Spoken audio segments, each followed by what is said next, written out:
Hello everyone, I'm Professor Plink. I respond to various theological and ideological questions and claims from a rationalistic and naturalistic approach in an effort to give and explain the opposite viewpoint and help to balance the conversation. Before we get into today's video, shout out to my most recent super thankers, Producer James, Curiosity Was Framed, and Gordon Thomas. Thank you so much for your support. You are the pragmatic peanut butter to my infidel jelly. Much gratitude for your kind donation to my channel. So now on to today's video. There aren't a lot of questions for atheists posed by theists that are in any way new.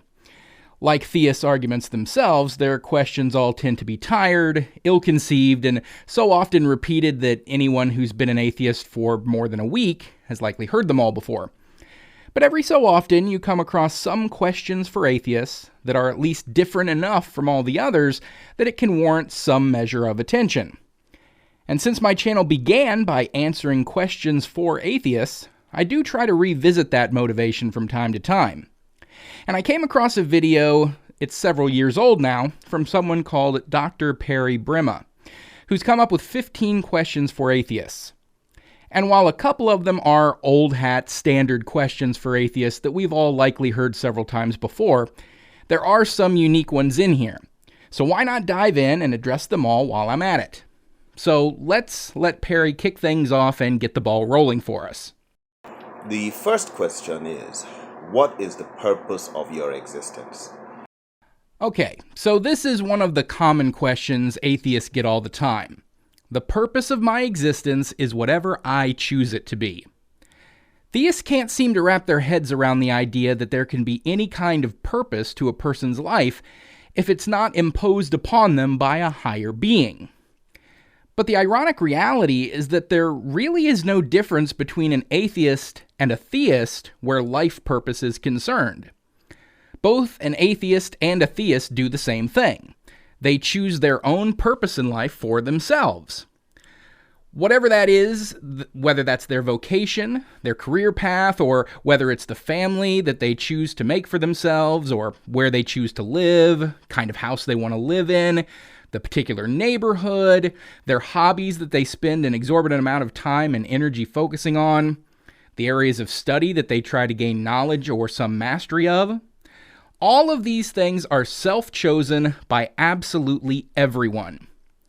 The only real difference between an atheist and a theist is that the atheist admits that these things are self-chosen, while the theist often claims that these were things God wanted them to do, and they just had to discover what God had planned for them. I mean, it's awfully convenient, isn't it, that God's purpose for you always seems to coincide with exactly what you want for yourself? Seriously, I've never seen a believer who really doesn't want kids, and never did, insisting that they must have as many children as possible because the Bible says to be fruitful and multiply. Or similarly, I've never heard of someone who desperately wants to be a wife and a mother decide to join a convent and become a nun, even though it thoroughly breaks her heart to do so. The reality is that you choose your own purpose in life no different from an atheist. You just convince yourself that what you want for yourself is also God's plan for you. That way you can feel like you're simultaneously doing what you want while also fulfilling some kind of cosmic destiny. The second question is, if we can get away with it, why should we not kill fellow men? And this is the basic question on morality. People think morality, humanists think morality, men can determine morality. But the question is, if not for said lay-down principles that come from the religious perspective, when you look at things from an evolutionary point of view, why not kill the next man if you're not going to be caught to survive? So you half answered your own question right there without knowing it when you brought up from an evolutionary point of view. It's specifically because of an evolutionary point of view that we don't kill one another. Human beings are a social species. We tend to not do so well on our own outside of a collective human society. A person on their own might be able to construct a modest hovel for themselves, grow a few basic vegetables in a garden, or hunt enough game for themselves to not go hungry, but that's about it. They can't master enough medical knowledge and technology to take care of all of their ailments or injuries forever. They can't develop enough strength and physical prowess to adequately keep themselves safe and secure in any and all situations. And they certainly can't expand the basic infrastructure of their living environment to grow and increase their standard of living that would ultimately make them significantly more successful in survival. Not to mention the limited opportunities to pass on one's genes if one lives a solitary existence apart from the rest of one's species. So basically, evolutionarily speaking, we are immensely benefited from being part of a functioning society. And being part of a functioning society requires abiding by various precepts that promote the well-being and success of the whole. Among those precepts, and perhaps one of the most basic, is not killing others within that society.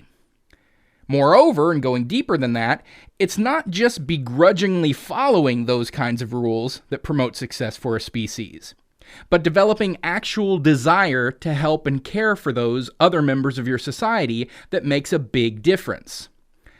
A society full of people who actually care about each other's well-being and want to have a positive and benevolent impact on those around them will ultimately be far more successful than a society of purely self-interested narcissists who are only following rules to avoid getting in trouble and looking for any way that they can get away with killing their neighbor.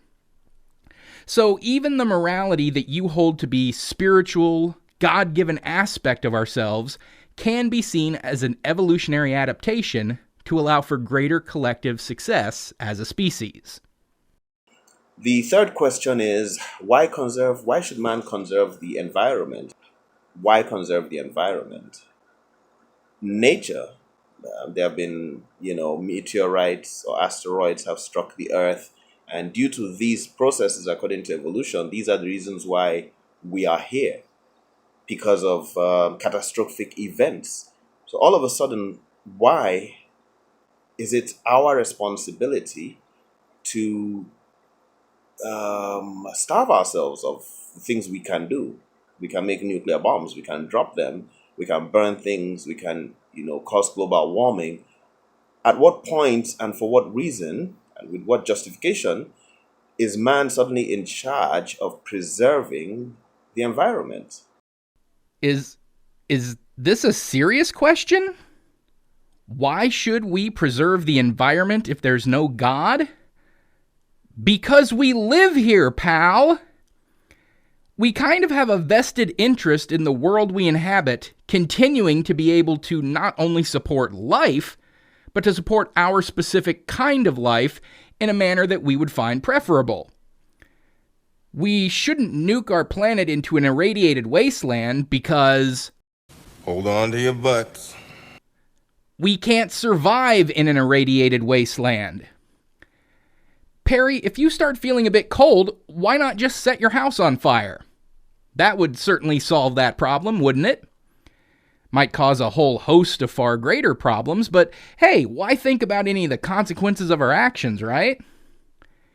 Atheists don't need a decree from an all-powerful being to tell them not to burn down the house that they're currently living in, nor to not destroy the ecosystem of the planet that they're living on and depend upon for their continued survival, as well as the survival of their children, their society, and their culture. Please, Perry, let's get past this absolute tripe and get into some better questions. The next question is, what is the singularity from which the galaxies were formed? Because according to the evolutionary theory, you had this dense singularity that exploded and expanded into the world and continues to expand into all the galaxies. So, but the question is, what's that singularity? Because if you do not know, because we still in essence are that singularity. No, we aren't. In the same way we aren't the stars that literally every atom that make up our bodies and our entire planet come from, we also aren't the singularity that was the initial state of the universe. And that's the answer to your question as to what the singularity is, or more rather what it was. It was the initial state of high density and temperature that the current presentation of our universe expanded out of. The next question is, how did that dense singularity at the beginning of the Big Bang come into existence? How did it come about? So basically, you've not answered the fundamental question. Where did it come from? Where did that singularity that continues, that we are, where did it come from? We don't know. We currently cannot examine evidence, or look back, if you will, beyond the Planck time. The Planck time is 10 million trillion trillion trillionths of a second after the Big Bang began.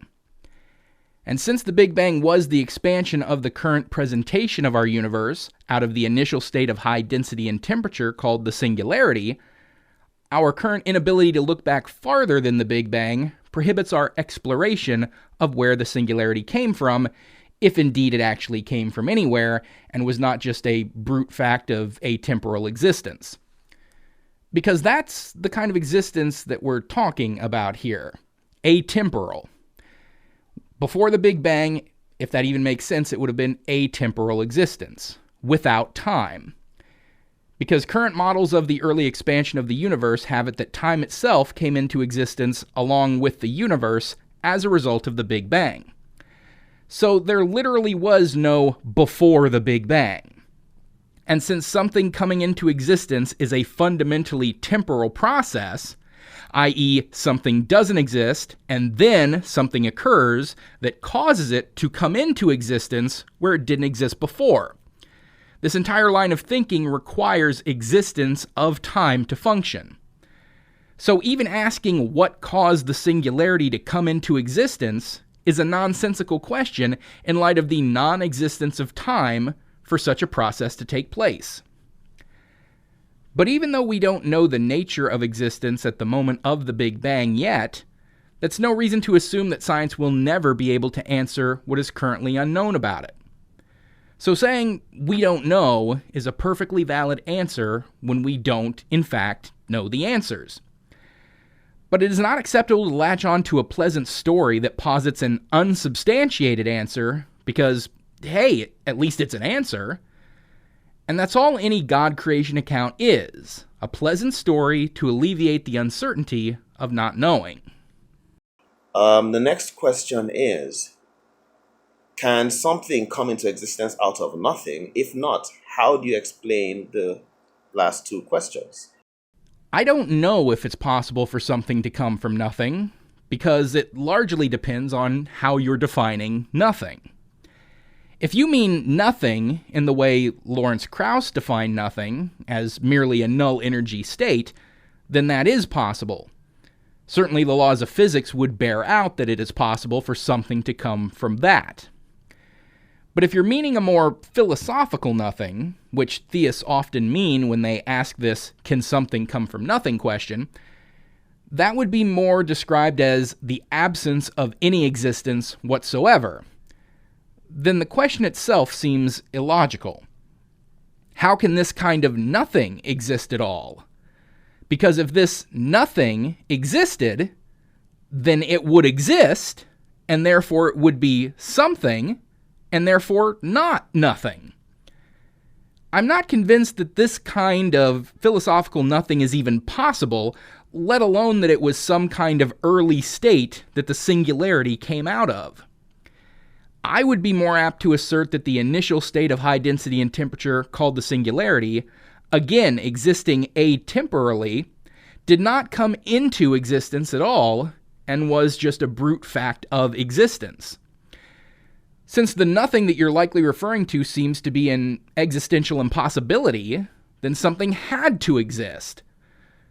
I would imagine that you yourself agree with this notion because you believe that God always existed as a brute fact of existence, from which the singularity and therefore the universe itself came from, right? Well, why can't the singularity itself be that brute fact of existence? But the difference is that there is reason and conclusive evidence that the Big Bang, and therefore the initial high-density state, did exist.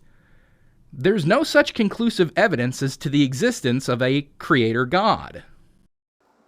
Question number 7 is, categorically prove your existence beyond being in a dream.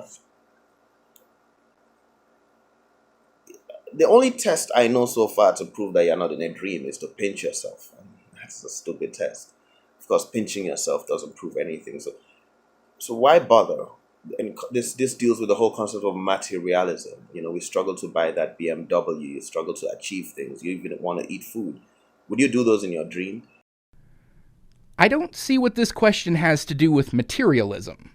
Materialism is the philosophical notion that nothing exists beyond matter and energy. It has nothing to do with proving one's physical existence and that one is not merely dreaming. What you are actually talking about is the problem of hard solipsism. Solipsism posits that one's own mind is sure to exist, because we're constantly experiencing our own thoughts and perceptions, but that anything outside of our own mind cannot be definitively known to exist. Or as you would put it, how can you know for certain that you aren't in a dream? How do we know we aren't just plugged into the matrix and everything we experience isn't just a digital simulation?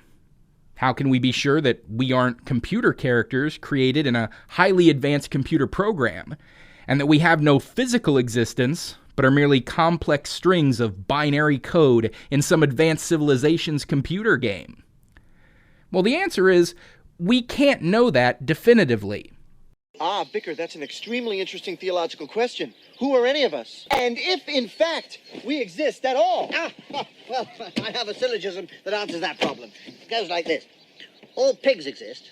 I exist. Therefore, I am a pig. No, that's not right. What we can do is take in all the available evidence and draw conclusions from that. All of the evidence shows us that we have a physical existence.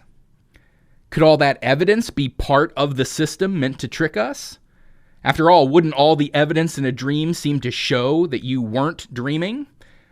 Sure, that evidence could all be flawed, but do we have any real reason to doubt it? None that I'm aware of. So until we have some reason to conclude that we don't physically exist, we should continue to operate as if we do. But now I pose it to you, Perry. How does being a theist alleviate this solipsistic problem? How do you know that you aren't part of a dream or a fictional world and that you don't physically exist? How do you conclude that your religion and its beliefs and all the things that you have determined to be proofs for the existence of God that you believe in, well, how have you determined that they aren't all flawed proofs? Just part of the dream meant to trick you into believing that it's real. I would imagine it would just be that you believe that you are real and that you were created by God. Well, I believe I am real and that I came about through natural processes. But we both believe we're real because we have no good reason not to, and every reason to believe that we do. So how is the theist any different from the atheist on this point? Question number 8 is, can you scientifically discuss parthenogenesis, which is certain organisms birthing, virgin births, pretty much? Because a lot of people, argue about these religious concepts, which are across most religions of virgin births. And parthenogenesis exists mainly in invertebrates, in certain conditions they can. And there's this link about virgin birth of a mammal that actually rewrote history of biology, where they actually brought about virgin birth. So virgin birth is not that big of a deal. But if scientists, people who doubt God, believe in parthenogenesis, then the question is, how do they reconcile that? The fact that virgins can be made to give birth. Okay, so you're obviously aiming at the story of Jesus being the product of a virgin birth, and that birth being part of the magic and the power of God, that he caused a virgin birth to bring about the Messiah. Well, for starters, even though parthenogenesis does happen in some species of animals, it is massively rare in any mammalian species, and all but impossible in humans. And also, if you're going to assert it as being the cause of the virgin birth that led to Jesus, that is even less likely, to the point of being a biological impossibility. Because even if parthenogenesis were possible in humans, conceiving a son is highly unlikely as compared to a daughter. The reason behind this is that the absence of Y chromosomes in females means that the mother cannot transmit the Y chromosome essential to form a male offspring. Thus, if a human were to reproduce by parthenogenesis, the resulting offspring would only be a daughter. So, if you're trying to assert the possibility of scientifically possible virgin birth as leading to Jesus, well, not unless Jesus was trans. And on a more theistic note, why would you, a supposed Christian, attempt to make this point? Isn't a cornerstone of your belief in the divinity of Jesus that his birth was a miracle? Something that could never have occurred without the divine intervention of an all-powerful God? Why would you be trying to assert virgin birth as a completely natural occurrence then? I mean, if I accepted your proposal of human virgin births being scientifically possible, then I could just use that to discount the idea of Jesus as the Messiah. He wasn't no son of God. It was just a fluke of biology that allowed him to be born from a virgin. Totally natural. No God required. I mean, this would seem to hurt your position. But I won't try to make that argument, as parthenogenesis is not possible in humans, and if it were, it certainly could never have led to a male offspring. And none of that really matters anyway, because I don't really care how Jesus was born, or even if he was a real person, because any way you slice it, as an atheist, I don't believe he was the Son of God, as I don't believe in God in the first place. Question number 9 is, do you agree that evolutionary principles prove religion? And that's a simple thing, because evolution says that traits, human traits, including memory, religion, the test of evolutionary success is a trait that stays with people through the advancement of man. So any trait that stays with you is evolutionarily positive and a successful trait. Religion is one of them. So you want to cancel your memory, do you want to cancel perception, do you want to cancel foraging for food? All these are evolutionary traits which have stayed with man, including religion. So evolution actually promotes religion because it stayed and helped man to survive to the point at which we are today. Don't compare our capacity for memory with religion. One is a biological and neurological adaptation that is shared by most of the animals on the planet. Religion, on the other hand, is a behavior that is human-specific. So, religion is not a trait that natural selection accounts for. The actual trait that we're talking about here would be the intelligence that humans have that allows for complexity of thought and complexity of social systems, which religion would be an example of. Now, that intelligence has proven beneficial in a multitude of ways, as it's what's allowed us to cultivate our entire human society in all its various complexities. We have national and cultural systems, we have political systems, we have philosophical systems, which is where religion would fall. We also have secular, non-religious philosophical systems, like secular humanism or materialism, and all of these are outgrowths of the same trait of human intelligence. So no, religion itself is not an evolutionary adaptation. Human cognition is, and religious systems are one type of outgrowth of that trait. Now, as to the social utility of religion that's made it relatively socially advantageous, well, nobody's denying that. It's well understood that there is a benefit to being part of a community that is unified around common beliefs. As we've previously gone over, humans are a social species, and anything that adds to that social cohesion is going to be beneficial. So, sharing in the same spiritual beliefs as those around you, especially when those beliefs confer values, attitudes, and behaviors among its adherents, is going to aid in social unity. But this type of benefit is achievable without religion. There are other unifying systems or groups like political organizations, military enlistment, value-oriented action groups like conservation organizations or social change groups. These can all provide the same sort of unifying philosophy and camaraderie that religious affiliation provides.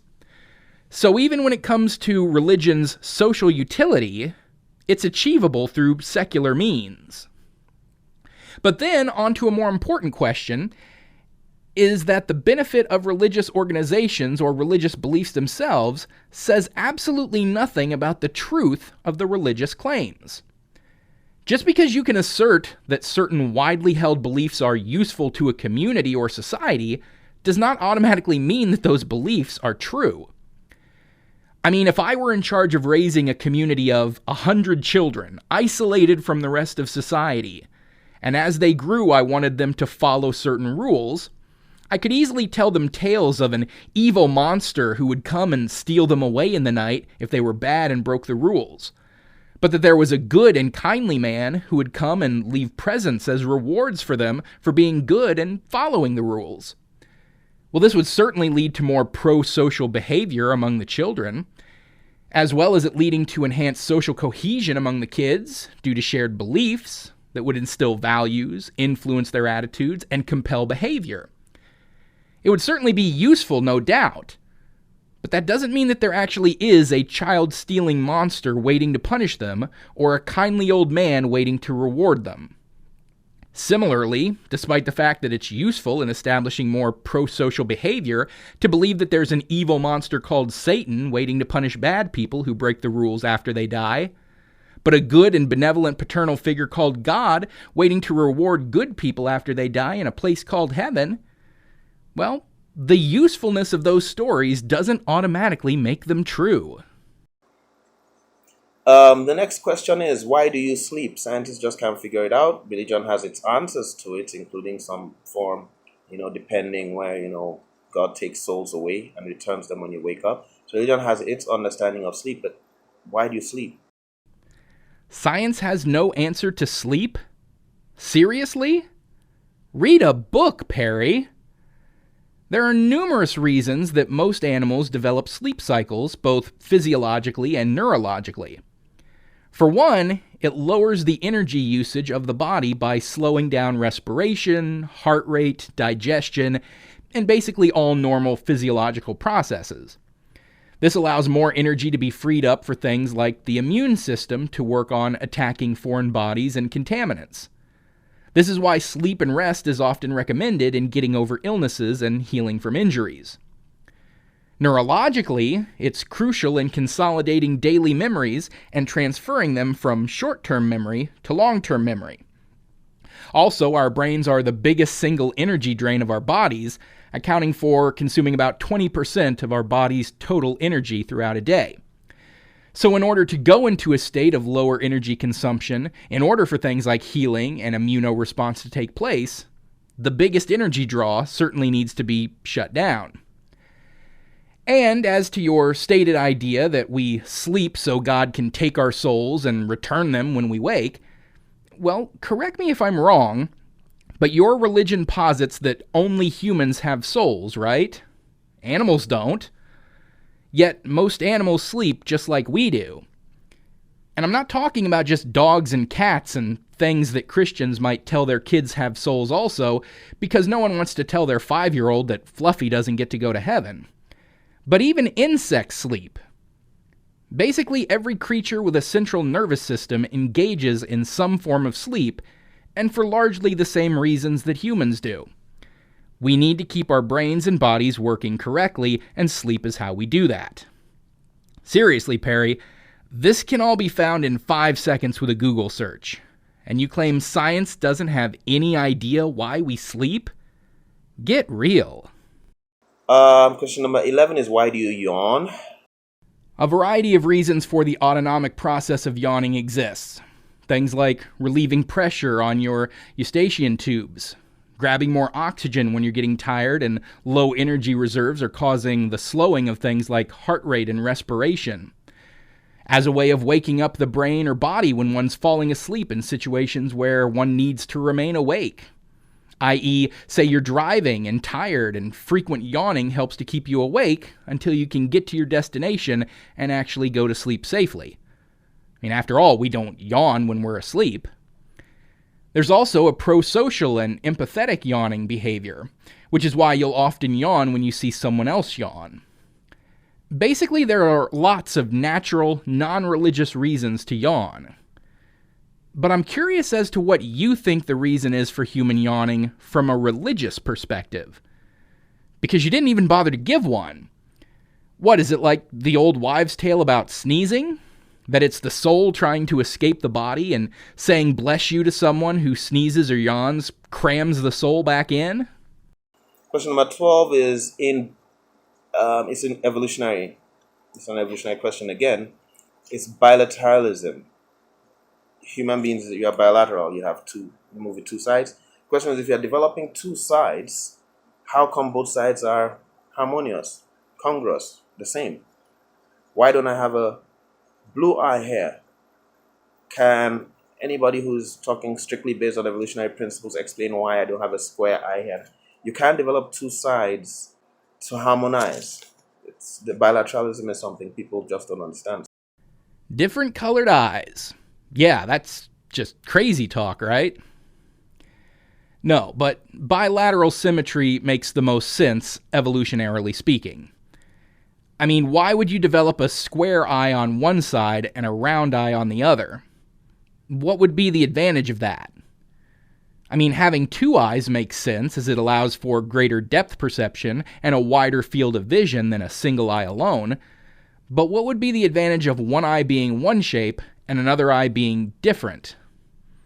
Also, bilateralism helps with our neurological processing of our body's sensory input. A body that is bilaterally symmetrical is easier for the brain to recognize while in different orientations and positions, thus making visual perception easier. Also, in pure natural selection fashion, humans who have greater levels of symmetry are generally regarded as more attractive, thus more likely to be successful in mating and more likely to pass on their genes. Also, we aren't entirely bilaterally symmetrical, are we? I mean, internally speaking, we only have one liver that is located on one side of our body, while the opposite side has got the stomach curving away from it. Now, wouldn't it be more advantageous for us to have two livers, the way we have two kidneys? That way, if something were to happen to one, we've still got the other. Same with if we had two stomachs. But maybe we don't quite have the internal real estate for such extra organs to fit in. But maybe we'll evolve smaller ones in the future. But the point is that it's just more advantageous for us to have the same on one side of the body as on the other. Question number 13 is, why does a cock hatch in seclusion? What did you say? Why does a cock hatch in seclusion? Why don't you get your eyes off my package, you twisted son of a bitch? Crow, when a hawk passes by. This is the innate knowledge of organisms. It goes along with migration patterns, innate abilities. How does that cock know that hawk, it has to warn others that that's danger there? Oh, you're talking about birds. Oh, sorry, my bad. Well, I'm not exactly sure what you're driving at here. Birds don't just hatch when there are no predators around. Birds hatch when they're ready to hatch. Generally, mother birds build nests in safe and secluded areas where there's not likely to be predators nearby, or at least within visual range. A place where their young will be safe until they are old enough to venture out for themselves. If you think that a bird's egg will not hatch if there's a predator looking at it, well, you're wrong. They hatch when they hatch. Whatever is going on in the world outside the egg doesn't have much of an effect on that. Certainly the young bird inside the egg doesn't give a flip what or who is looking at the egg when it's ready to come out. But I suppose the larger point that you're attempting to make is a question about instinct. How do virtually all creatures have certain innate behaviors seemingly programmed into them? Well, instincts are expressions of innate biological factors. The mere fact of having a body that runs on processing food leads to a natural desire to consume that food that the body requires. One does not have to learn how to be hungry or what is required to satiate that hunger. The desire comes along with having the need. And most all instinctive behavior is much the same. It can be tied to hard wiring in our brains and requirements of our biology. How do you have that? Is that coded in your genes? Yes. Okay. Question number 14. We have 15 questions here. The second to the last question I have here is, since there is absolutely no fact and no time-bound guarantee in science, can a position devoid of fact surpass other positions? It isn't that there are no facts in science. It is a fact that on Earth, all objects fall at 9.8 meters per second per second. That is a fact. The reason that you're saying there are no facts in science is that science is descriptive, not prescriptive. Science describes the physical world. It does not insist that things must be a certain way in the physical world. So science does not make absolute proclamations about things. And you've likely misinterpreted that as science having no facts, therefore science can't prove anything is true or not. Well, you've misunderstood it, Perry. So as I just said, science has established that on Earth, all objects fall at a rate of 9.8 meters per second per second. That does not mean that there is no possible way that that rate of falling could ever be any different under any circumstances ever. But it does mean that if I'm about to drop a rock from 10 feet up, and I say it's going to fall at 9.8 meters per second, and you say that it's going to sprout wings and fly off into Never Never Land, my position is inherently superior to yours, and my position easily surpasses yours. And if you need that explained to you any further, then I would question how and why you have that DR in front of your name. And the final question is, can you defend or explain or justify the placebo effect? And when you're telling people to abandon religion. I'm not sure what the placebo effect has to do with the veracity of religious claims. The placebo effect is basically the power of the mind, where one thinks one is receiving, say, a medicine needed to treat an ailment, but they're in fact given a useless sugar pill. They may still get better because they believed they would get better. So how are you trying to tie this into the idea that God is real? It's well known that the placebo effect is, you take a placebo and you do get healing. How do you explain that? Science cannot explain that. Well, sure it can. For one, not everyone gets better through the placebo effect. This is why drug trials always include double-blind studies where one batch of patients are receiving the actual drug and one batch is receiving a placebo, even though everyone believes that they're taking the actual drug. It's to determine if marked improvements are attributable to the drug itself or to the placebo effect. It also weeds out post hoc ergo propter hoc explanations for recovery. Post hoc ergo propter hoc is a fallacy of reasoning that occurs when one believes that one thing caused another just because it happened first. In the case of pharmacology, believing that you take a medicine and then your illness went away means that the illness went away because of the medicine. Well, if you received a placebo, then it clearly wasn't the medicine.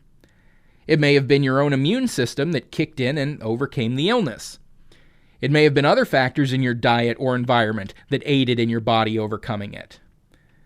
The fact is that there are many interconnected and independent variables that come into play to affect a person's response to and recovery from illnesses and ailments. The idea that everyone gets better on placebos is nonsense. Some report improvements, some report worsening ailments. And the fact that the placebo effect is a thing at all, and some people do report improvements even without a real medication at play, only indicates that there are several other variables affecting the health of any one individual. It does not, however, indicate that any of those variables are divine intervention. So that was Dr. Perry Brimma's last question for atheists. I want to try to be fair to him and say that there were some interesting questions among these, and even a couple that I hadn't encountered before. Questions of cosmology, bilateral evolution, parthenogenesis, or the problem of hard solipsism are some hefty topics to tackle. Though I'm not sure he did so all that well, when I'm not sure he understands evolution or cosmology well enough to truly challenge it, and his questions of things like parthenogenesis would only further discount Christianity if they were valid to begin with. But then there were some downright silly misunderstandings or outright ignorance of established science, like the utility of sleep and yawning, as well as a few of the tired, played-out chestnuts that often come from theists, like purpose of life without God, or why not kill everyone you feel like if there's no afterlife punishment. So, some interesting elements in here, but overall Perry could do a lot better in shoring up his talking points and recognizing when he's going off the rails. And so that is where we'll leave things for today. So thanks everyone for watching. Don't forget to like this video, comment, and subscribe so you'll always be notified when a new video comes out. Until next time, I'm Professor Plink, reminding you to keep striving for greater understanding. It's the best way to get wherever you want to go.